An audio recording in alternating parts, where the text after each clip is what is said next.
So the Renaissance brought a major shift in European thought and worldview. It began in the city-states of Italy, and the most significant changes that emerged were in architecture, art, literature, mathematics, music, philosophy, politics, religion and science, which were significant areas of the ways of thinking for humanity. So there was a renewed interest in the Greek and Roman classics, and this is where the Renaissance book searchers or book hunters came into play. From the 14th century through to the 16th, Italian merchants, princes, and religious leaders, either in collaboration or in competition, succeeded in bringing to light many Greek and Latin classics that were not known in the Western world. Petrarch was the first and in some ways the most significant, I think.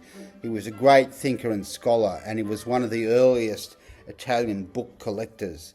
He collected manuscripts from all over Europe and focused on classic Latin authors. His rare qualities as a book collector and scholar in languages aided him in his quest.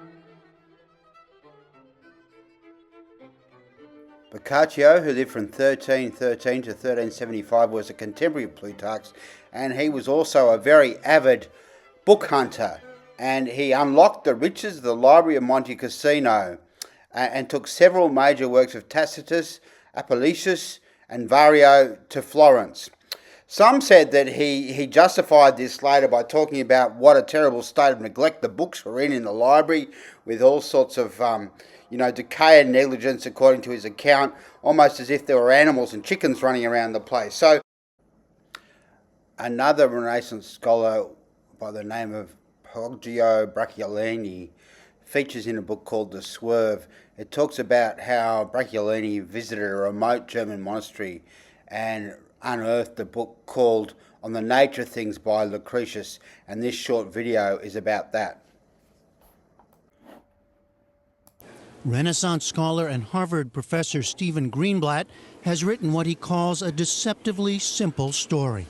A man, not particularly important fellow, goes into a library one day, takes a book off a shelf, and not instantly, but decisively, the world changes. So it's about that. What happens when something comes back? This is a book. The book he took off the shelf had been lost out of circulation for more than 1,000 years. At its center, an ancient idea, wasn't invented by the poet, but actually by philosophers before him. But the whole theory was in effect lost, and except for this poem. And the theory is that the world consists of an infinite number of tiny particles. The ancient Greeks called them the things that can't be broken up, and that word for that was atoms.